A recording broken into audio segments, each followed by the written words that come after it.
This week on Taste Utah, we're taking a road trip to Green River and Vetere Melons, where this family-grown and owned farm has been hand-tilling the soil in eastern Utah for almost a century, producing some of the most succulent varieties of melons that Utah chefs and consumers cannot wait to get their hands on. You're going to want to take a detour on your next road trip and stop by their farm stand. Oh, Taste Utah pro tip, you're going to want to bring a cooler. A big one. Then we're up in Garden City in beautiful Bear Lake, glamping and grubbing at Campfire Grill, where they're offering a sophisticated ingredient-driven menu where you can immerse yourself in nature while enjoying an elevated dining experience.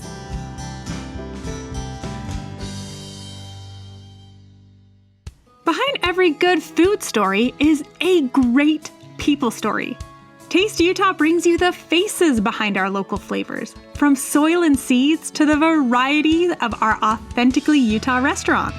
The views along the way, they're not bad either. Food is a necessity. It's how we create it, craft it, and experience it together that truly connects Utah's restaurant community. The secret to our sauce is simple. It's our farmers, artisans, chefs, restaurateurs, and hospitality professionals that make Utah a dining destination. You always have a seat at this table.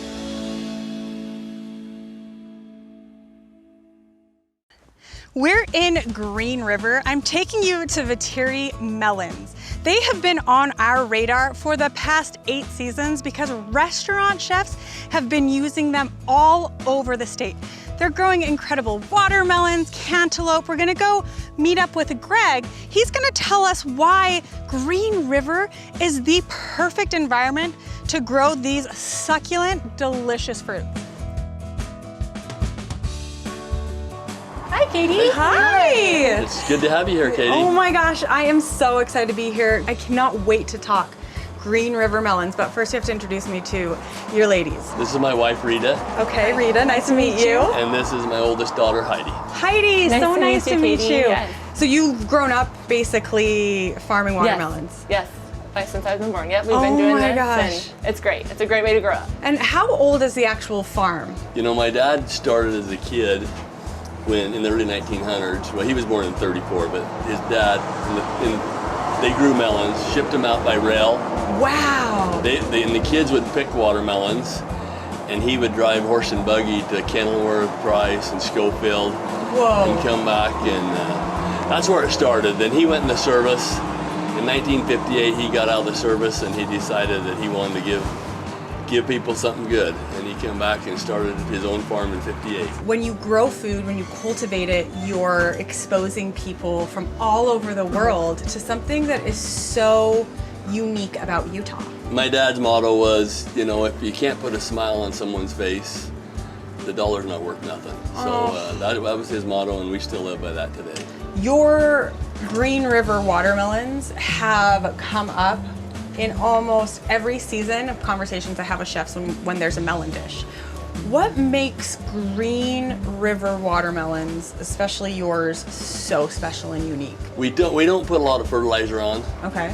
A lot of fertilizer, you can get tons of production, but the flavor's gone. Okay. So we try to keep it where the taste is the best, and you don't get that much production, but everybody will get a wow out of it. What is it about farming that made you decide, I want to continue this on? This is something I want to offer to my children and to the community. I think what keeps me going is the people coming back. They've had a melon either a year ago, a week ago, or 5 years ago. They come back and they make this a trip during the summer from overseas, from wherever. All over the world. And they come and they say, wow, I got the best melon here 5 years ago, 10 years ago. So Rita, what do you love about, because a little birdie told me that you're actually allergic to melons. So what do you love about farming and melons from? I love the aspect of raising my kids they know how to work, they respect the ground, and we do it together. You even have children as well who you're raising on the farm as well. Yeah. How many employees do you have? You know, I have the 3 daughters and wife, and planting this year I had 4 guys. My oldest guy, he was beside my dad and me picking watermelons for years, and now he picks about all the watermelons. You've grown up with these. Yeah. Family. Yeah. They have grown up with them. Yeah. My workers are family to me. I love that. Yeah. Yes. It's a honeydew. Honeydew. Oh, Caitlin, right? Yes, Oh, Caitlin. wonderful. Thank you. Yeah.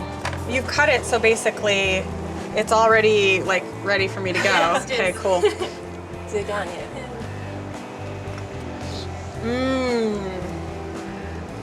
That's really juicy They're good. and like so sweet. We'll get you some watermelon too.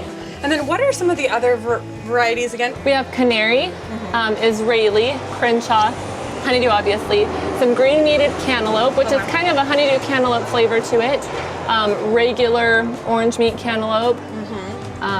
Later in the season, we'll have cassava and a winter queen watermelon. Yeah. Yum. And then seed and seedless watermelon, both red on the inside.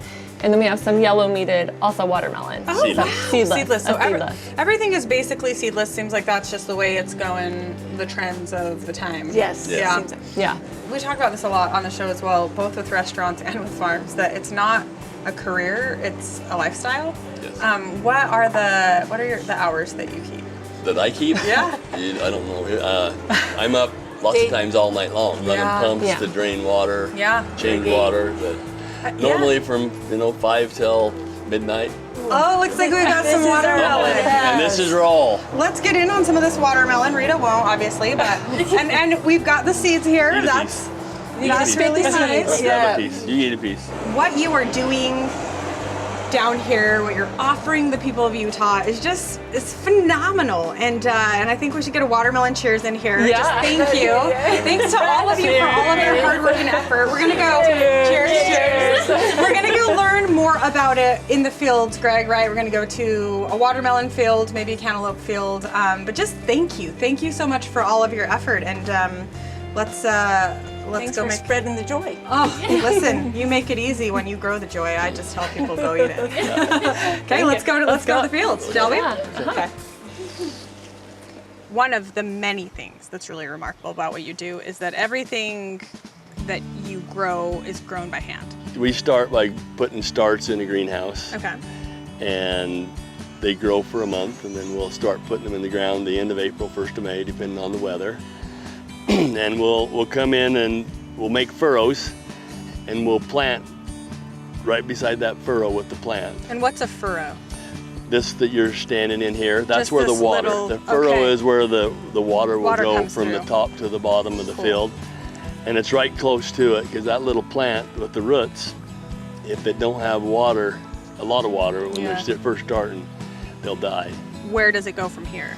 Within another week to 2 weeks, we'll Mm-hmm. start picking this field, Okay. and the others will go clear through September. We have melon days the 3rd week of September, and Okay. then we should have good melons until frost. Melon days, does that just happen down in Green River? It does. What is year. it? Yeah. Every year, it's a big festival. Okay. The farmers all donate a bunch of watermelons, and my brother will go to the park, and he sits there all day slicing.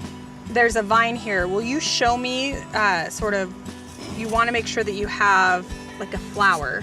Is that right? The flowers will come. Okay. This is a seedless watermelon. You see this one right up here is a seeded watermelon. Okay. You have to have a seeded watermelon to pollinate the seedless to ever have a seedless watermelon. So in order Produce. for seedless watermelon to grow, I think this is really important because it shows the ecosystem. You have to have a seeded watermelon to pollinate all of the flowers. Yes. From season to season to season, it's almost like an experiment because no season is ever the same. And this season in particular was a little tricky. So tell us why it was tricky or different, and then what the end product will be because of it. This year, usually in May and June, we have 90 and some 100-degree temperatures. Yeah. This year it was in the 80s. What it did for me as far as melons, we have a lot of melons. They're smaller. Yeah. The vines are smaller. Yeah. So instead of the big, 25, 30-pound watermelon, they're going to probably be anywhere from 12 to 15 on the early ones. This season in particular, if all of that snow would have melted off at 100-degree temperatures, you might not even have watermelons because everything just would have flooded. Yeah, we could, all these river fields could have been underwater. Yeah. We've had it in the past. down by the river here in the lower field. Yeah, so I would take smaller watermelons over no watermelons any day of the week. Absolutely. Us too. Talk to us a little bit, maybe you ladies have something to say about this too, but like how can you tell like the perfect watermelon or the watermelon that's for you? We had Raul select one for us back at the farm stand, which was fantastic. Any thoughts or suggestions on how we can choose our own? On a watermelon, I don't know if you can see this, I'll show you. Okay. What there is on the watermelon. You see there's a spoon and a curl. See this? Oh, yeah. If you look how shiny it is in between the stripes, Okay. that will dull up. So as in the field, you have some signs to go by, Okay. but the sure way is if you don't cut a melon and try, every field's a little different. Okay. So we cut a lot of melons Yeah. to make sure we got the best one for our stands. Nice. I just think it's exceptional to know like this is what you're doing. The way that you care for these fields is going through 10 plus fields full of melons, and you're hand hoeing, you're hand irrigating, creating all of these beds, you're damming off the ends when you need to. Two best friends are the hoe, the shovels, I would say daughters and No. grandchildren, and wife probably too. Yes. Because it is just a collective team effort. You can't do it without them. We wouldn't be in the business today if it wasn't for my family. Oh, No, you know, a lot of people the last, 5-6 years, they'll come in and they'll say, I just want to thank you for what you're doing. And that's what keeps you going. It's that smile on their face, and thanking you for what you're doing. Then you go, well, next year's going to be better, so we'll keep it up and keep going.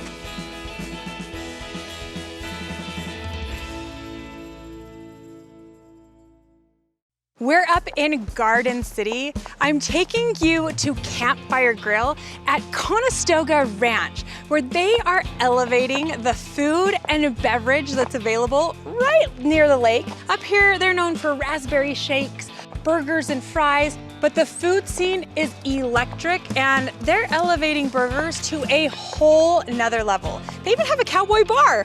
Let's go. Hi, Katy. Welcome to Campfire Grill. Thank you, Chef. I am so excited to be here. It was a beautiful drive. It is a glorious day, and I'm hungry. Well, great. We have a whole table full of food over here. Seth Porter is going to join us, our general manager. Let's head on over. Let's do it. Chef, this looks absolutely incredible. Seth, it's so nice to be able to sit with you. I mean, it is heavenly up here right now. The goal of Conestoga Ranch was to bring another level of camping or glamping to the Bear Lake Valley that was missing. Okay. Yeah, and the Campfire Grill is an integral part of that.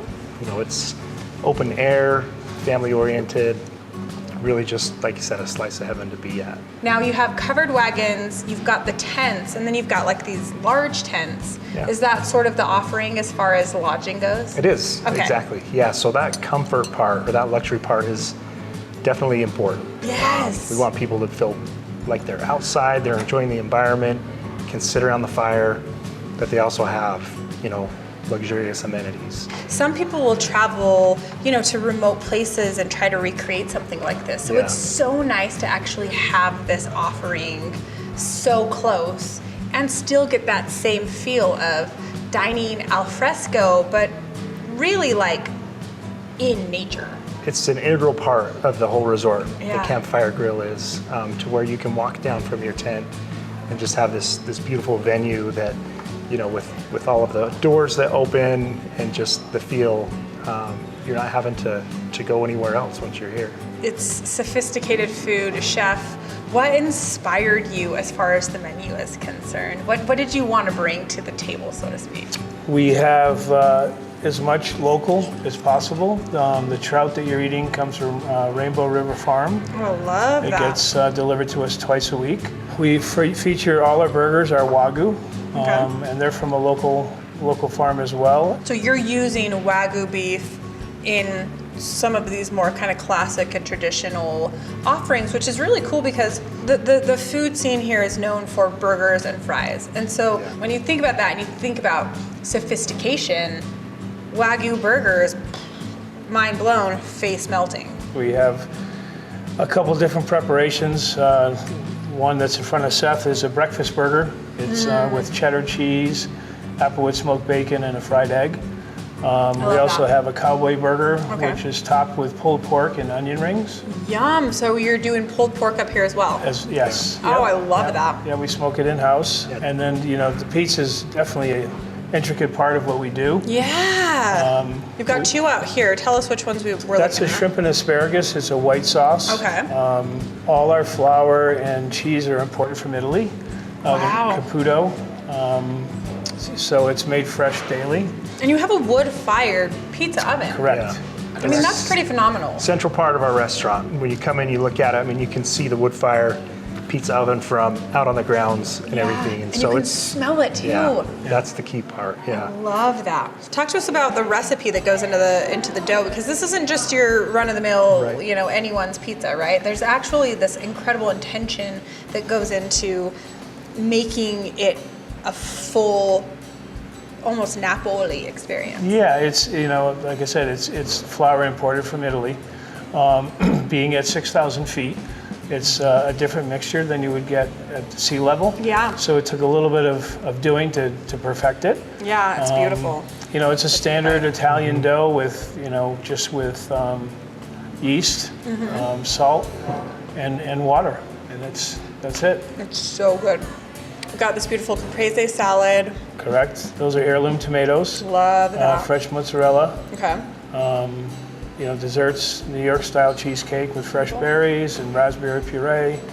The all-time favorite, the molten cake. It's gotta be kind of fun to be so close to what most people consider like the agricultural mecca of Utah, which is Logan. I bet you get a lot of fun resources to just kind of play with. Yeah, there is, and I try to source as much local product as possible. I actually picked up about 20 pounds of sugar snap peas in Logan the other day on the side of the road. I was driving by, and I saw a bunch of women sitting out there with great big bags of sugar snap peas. Yeah, and you've got to try to use the stuff that's in season when it's at its peak of flavor and freshness, for sure. Well, Chef, I would love to pop back in the kitchen and maybe make a couple of dishes together. Absolutely. Seth, we'll leave you here to enjoy the smattering of food, and just save me a slice of pizza is all I ask. Absolutely. Okay, awesome. So Chef, what are you making for us? Well, I'm going to make a couple things for you. We're going to start out with this 24-ounce Wagyu ribeye steak. Holy cow, that is massive.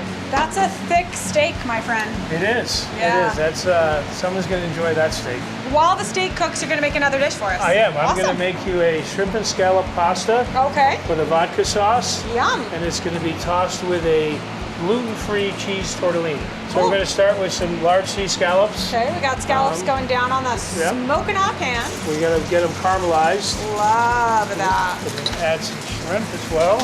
Shrimp going down right next to the scallops. And it's so nice to get this beautiful fresh seafood up at the lake. It is. It's pretty much get fresh food anywhere you want now because they fly it overnight. Which is so wonderful. So now that we have a sear on it, we're going to remove it from the heat. All right, removing it from the heat, taking them off. And now we're going to add some fresh garlic. Beautiful, right in there. Green onions. Green onion going down. And then we're going to deglaze the pan with vodka. So a little vodka. This is going to be a flash, so. Oh! We're going to add some heirloom tomatoes. Okay, awesome. Heirloom tomatoes go down. And then our crushed tomatoes. Beautiful. Those Crushed are tomatoes. Stanislaus tomatoes. And then some heavy cream. Little heavy cream. Love it. Tortellini now going into a little bubble bath. Correct. And what kind of cheese is the tortellini stuffed with, Chef? It has ricotta, Asiago, and Parmesan. Oh, that's a great combo. And it's made with rice flour, so it is gluten-free. Boom. And then we're going to add All the right, seafood back in. Seafood goes back in for a little swim now in the vodka. Some cream chiffonade sauce. fresh basil. Yeah, I love that. You can tell that's fresh. That's lovely. Okay, the tortellini is ready, so I'm going to we'll just give this a little stir, just to coat the tortellini. I love it. I love that beautiful pink sauce as well. And then seeps into the shrimp, seeps into the scallop. To finish, we're going to add a tablespoon of fresh ricotta cheese. Love that. Fresh ricotta has a little bit of sweetness to it, which we love from that cheese. And just some fresh leaf parsley over the top. Oh, love it. Beautiful color. And that's it. Would you like a fork? Like, yeah, this is like one of those moments, Knife right? and fork, please. Thank you. All right. Yum, get on in here.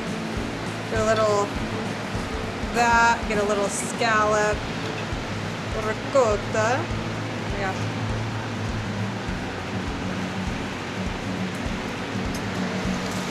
Oh yeah, that's really good, Chef. Well, thank you. Whoa. Maybe a little bit on the rare side, but we're going to go with it. Oh, beautiful mashers, and you're making those every day? Yes. Absolutely. Nice fresh zucchini and summer squash in season. And a little carrot for color. Beautiful. Oh yeah. Let's get a little bit of that in. Chef. Phenomenal. That is literally like melt in your mouth, top of the line. Everything that you're doing up here is so intentional. It is all about the guest experience and truly bringing this food worth traveling for spin into what is typically known as a pretty casual, lake town. Absolutely, it is. You're nailing it. You're just knocking it out of the park. Well, thank you. I'm gonna take this back to the table and Absolutely. enjoy. Please do. Chef, thank you. Thank you.